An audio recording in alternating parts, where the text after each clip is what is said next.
Hey everybody, this is my Mimighoul deck profile post ROTA, featuring a setup that's been requested. It's a slightly different one to the build that people are usually using, but I will get into it right now. So I'm going to start off with the main card in the deck. We go with a one-of Mimighoul Master. Mimighoul Master, great card on his own. We've got the extra deck space now with the new cards post ROTA, so we can actually cheat this guy out from grave deck, and he comes up quite often. He's obviously a search on his own, so that's really, really useful. Next up, we've got the main starter of the deck, the card that everybody loves to see. We've got 3 copies of Mimighoul Dragon. So Mimighoul Dragon, very, very simple. Obviously, like every other Mimighoul flip monster, he has the ability to summon to his opponent's board, which is really great for breaking boards. And it can be a really great, like, last-minute, piece of interaction that your opponent was unfortunately having to play around. But also, he adds a spell or trap when he's normal summoned, so he's a really, really great normal summon as well, because that can get you things like your dungeon or your maker. And maker got a really substantial buff with the new support, because now maker is always full combo. So this guy is utterly amazing. He also, under the effect of the field spell, becomes a pretty significant beta. He becomes 2500, and that's not something people should ignore. So next up, this one is one I'm considering debating, because I'm only running 2 copies of Archfiend. Archfiend, again, is a really, really great card for the deck. He's really great for generating advantage in a more grindy situation, which often Mimighoul finds itself in, because Mimighoul isn't the kind of deck that can, like, one-turn kill. It's just not really how the deck functions. You need to get into a more grind, you need to wear your opponent's resources down, and Archfiend's perfect for that with its flip effect. It also is, on summon effect, is really good, because if you're in a situation where you say you start with both of these, you can set one to your opponent's field, you can summon your other, and then flip this one, and in that case your opponent loses the advantage and you get the other one to your board anyway. And now you have 2 level 1s to do, you can make them off, you can exease them, you can do whatever you like with them. So Archfiend's a really great card. I am considering putting this to 3, and I'll show you the card I'm considering reducing to 1, or reducing down next. So one of the new pieces of support we got, Mimighoul Fairy, really great extender. The only downside of this card is I wish you could use its extension effect and its summon effect in the same turn, but that's whatever. So Fairy says, if you control any other Mimighoul, so if you've normal summoned Dragon, or you have Master, so you can go Master search this is a free special summon, so it goes to your side of the board, or any time like any of the other Mimighouls, you can put it on your opponent's side of the board, face down. Its Floodgate effect is really, really great in some decks. Against others, it just won't really help. I mean, for example, if you manage to get 2 of these on your opponent's side of the board, say if you go Mimighoul Room to set 1 and use the effect to set the other, Snake Eyes players won't be able to use Diabellstar's effect. They won't be able to use Poplar's effect. If they special summon Ash for whatever reason, they won't be able to use Ash effect. So this can lock them out of specific things, but this can basically just force some decks to entirely stop playing. The Floodgate is too strong for them. So this is a really useful card. I am considering cutting this to 2, because although 3 fairies is great, seeing 2 of them in your opening hand feels bad, although you can normal summon 1 and then use the effect of the other, I believe. It doesn't say specifically that you can't control the Mimighoul Fairy. That's something that I have to check. But you can do that to get 2 level 1s on board. But would you rather have that or an Archfiend? That's something I'm deciding, and it's better for names in deck as well, with things like Maker, because that is names dependent. So the next card, we have a single copy of Mimighoul Slime and a single copy of Mimighoul Armor. Mimighoul Armor is another really great extender. It just says if your opponent controls a monster, you can special summon it. So he's not awful to see in your opening hand. There are better cards to see, but that's why he's a 1. He's a name. For Mimighoul Maker purposes, if you start running out of targets for names for Maker, things can get a little bit complicated, and this is always your backup. You're always going to have Armor in your deck at some point that you can just go Armor. He becomes 2100 as well under the effect of the field spell, which is kind of useful. And yeah, so Mimighoul Slime is another really great one. This is why Mimighoul Maker is full combo now. This basically can go, we can pick Archfiend as a target and Slime as a target, and regardless of what happens, we're getting at least 1 level 1. But if we get the Archfiend in our hand and the Slime on our opponent's board, that basically means we can go +2 out of that. We can summon another Mimighoul from decks, you can cheat out a Master if you really need the bounces, a Mimighoul Throne, or you can go, I need another Dragon, I haven't seen Dragon this turn yet, and that gets you another Spell and Trap. So that could set up lots of important interactions. So these guys are both really good. Unfortunately, they are one-offs, just because their extension effects aren't brilliant, but they are very, very useful cards in the deck, especially Slime. So this, the star of the deck, 3 copies of Mimighoul Dungeon. Mimighoul Dungeon, excellent card, one of the weirdest floodgates in the game, and I really, really love it because it does nothing inherently on its own, and it forces some really interesting interactions between you and your opponent. A lot of the ruling disputes that end up coming up with this deck is how things work with face downs, and I think that's really funny. I personally really love it. Obviously, some opponents really, really don't. So Mimighoul Dungeon, it does nothing on activation, but when you activate it, you can add any Mimighoul monster from your deck or graveyard to your hand, and the graveyard effect is really good because that does actually play around draw. But yeah. So this just gets you any piece you need. So if you start with this in your hand, you can search Dragon, and that's full combo because normal summon Dragon is full combo. But you can also do things like set this up later in the turn. You can also bounce this back to your hand on the effect of Mimighoul Room. So if somebody goes to Cosmic it, sure, you don't have it on the field anymore, but you do have it again for next turn. And that can be quite useful as well. These are once per turn, obviously. The search effect is once per turn, but the Floodgate is while your opponent or either player, controls a face-down set monster.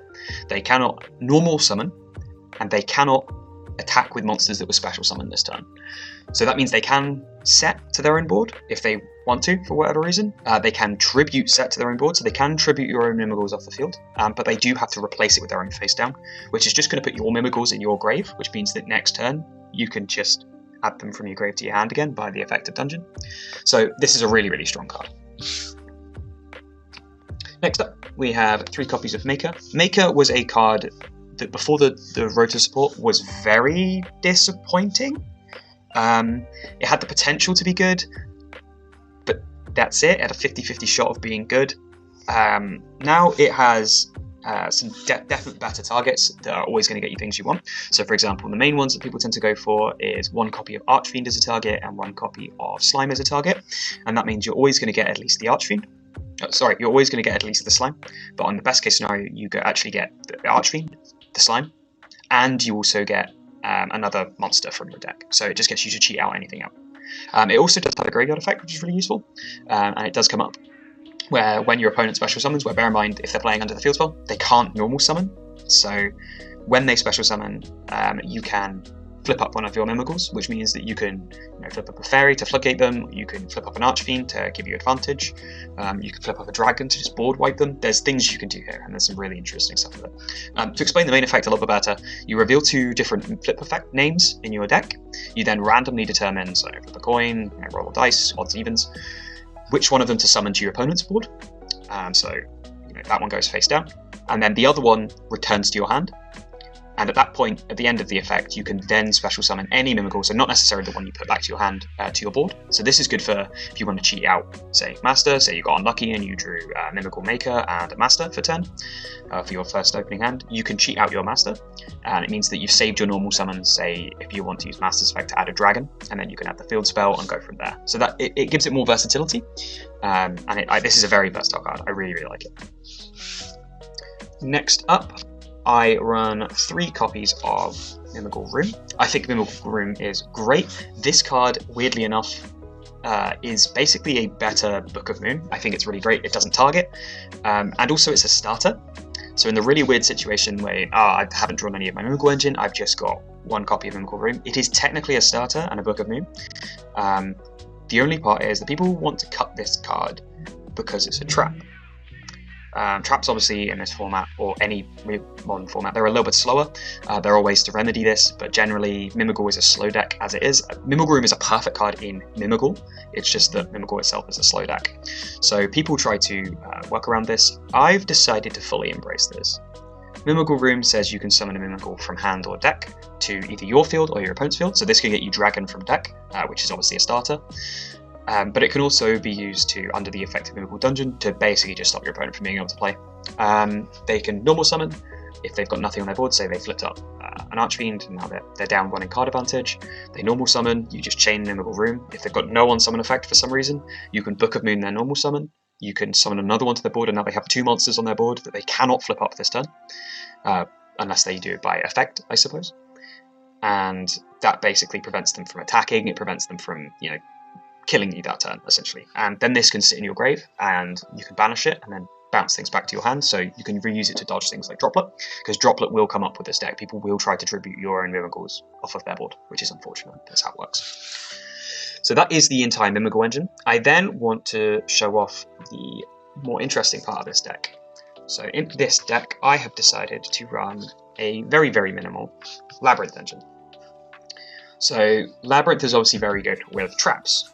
Lady itself can, when Lady Effect activates, can get you another trap, which you can use if you don't have a Mimighoul room, to get yourself a Mimighoul room for the beginning of your next turn.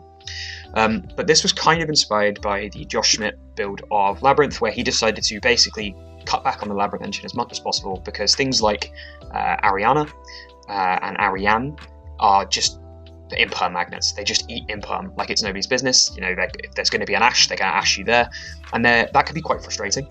And I wanted to reduce that to some degree, because they eat your normal summon, and they're just going to eat an interaction that otherwise, you know, if I ended up with level 1 on board, at least then I could Xyz into something more useful.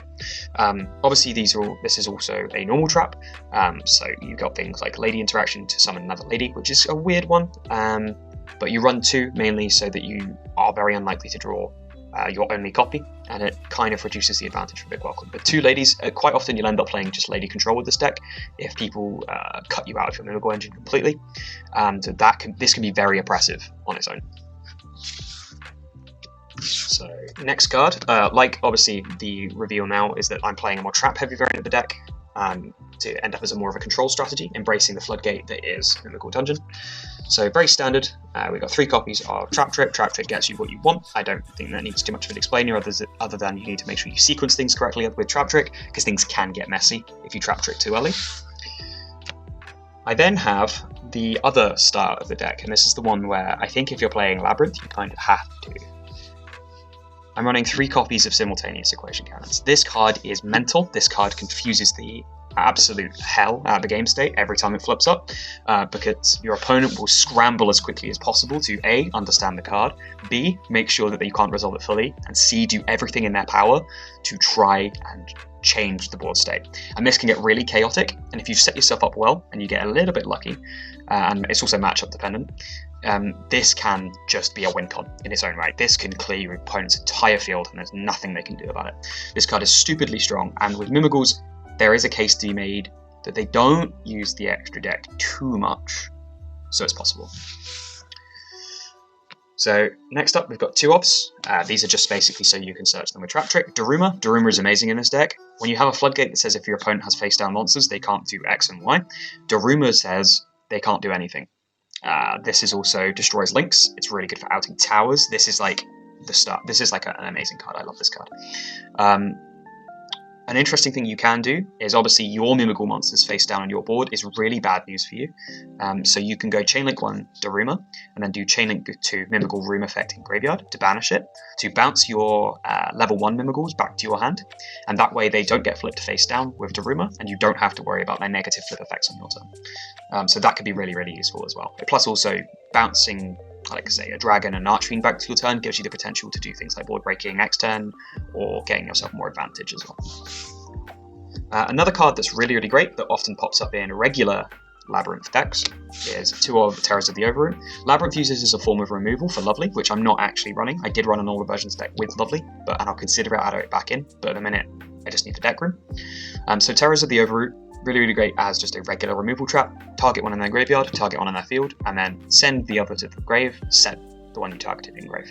So while this is really great as just a regular form of removal, this also has the added benefit of setting a card, which means that you can also use this to lock out your opponent's normal summon via Mimighoul Dungeon. So you can do stupid things like if your opponent shifters you, which I should clarify, this deck is a shifter deck, it doesn't care about shifter.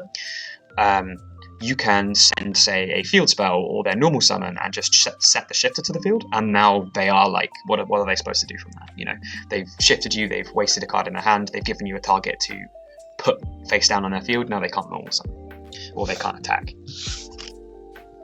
And then I have 2 of Simul Archfiends. Simul Archfiends is, for people who don't know, it's basically similar to D-Barrier, apart from they get 1, and they can only have 1 on the field that turn. But this essentially kills link climbing decks. You can't link climb under the effect of Simul Archfiends. So if you think Fiendsmith Engine, where they go Closed Moon into Requiem and then Requiem effect, they can't do that. They can't attempt to summon Requiem while they control Closed Moon because they're both link monsters. This also does things like stopping any deck that goes really, really hard into one extra deck type. So think White Forest with Synchros, think Gimmick Puppet with Xyz, this just stops them from being able to play more than one, and this can really, really disrupt them. And then for the last card in the deck, I have 3 copies of, like I mentioned earlier, Shifter. This is my only hand trap in the deck. Mimighouls don't really particularly care about Shifter. I think if you're going for like a Mimighoul combo, which is like smaller than most combos in a deck, you end up sending 1 trap and 1 maker to the grave. Which sure, you don't get their extra effects, which can hurt you, but realistically you're not really losing that much in advantage. Shifter, great, stops a lot of decks from being able to play this format, and it is unfortunate, but I think it's necessary. So that's everything for the main deck. We'll move on to the extra deck now. So obviously because I'm running simultaneous equation cannons, this makes the extra deck a little bit weird. So we'll get the extra deck out of the way quick, because most of these cards you're not even using. You're just using them for cannons targets. So I have gone with the maximum possible cannons targets, which is weird for some people. Sorry, let me just turn these cards around for you guys. So we've got fusions level 1 through 5. And we've got level 3 Xyz. Sorry, rank 4 Xyz, rank 5s, and rank 6s. So this does take up pretty much, let's just move that one for you, the entirety of my extra deck, but there is a reason for this. Basically, with this setup, you can hit anything from as low as level 4s, which is very unlikely, but it is possible, to as high as level 11s. I haven't gone for 12s. I found 12s don't come up very, very often unless you're finding yourself playing against pretty much exclusively Centurion, which is coming up more, so I'll consider it. But yeah, this card is crazy. Obviously, the amount of room you dedicate to the extra deck does hurt. I think if I was to try and slim this down anymore, this is 13 cards by the way, I would try and slim it down to a way where I could run a Zeus, because Mimighouls really make Zeus really, really easy, and maybe something like a Typhon for breaking and shutting down people's boards.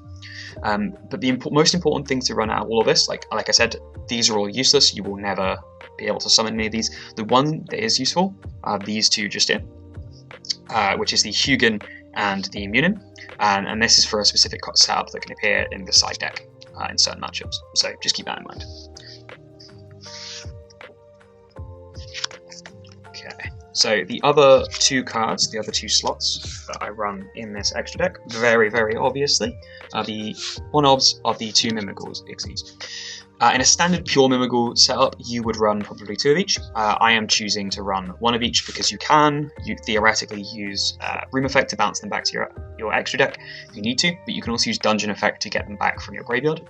This does lose flexibility, but it means you have to pick when to use these slightly more careful, and they are very, very important to the deck. So Mimighoul Throne obviously has the effect of detach 1 and then summon Master from pretty much anywhere that's not banished.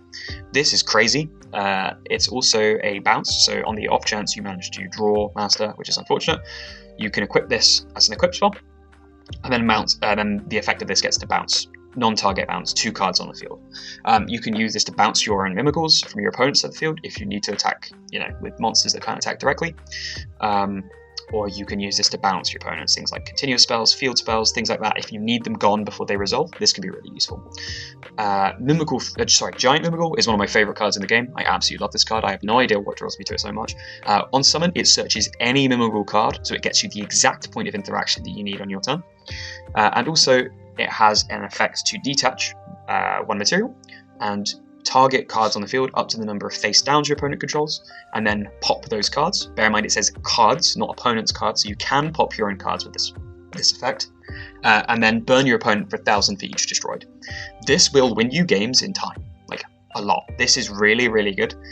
The amount of burn you can deal very quickly, especially if you have things like Daruma to just Book of Moon your entire opponent field, can go silly because you just summon as many monsters to your board as possible.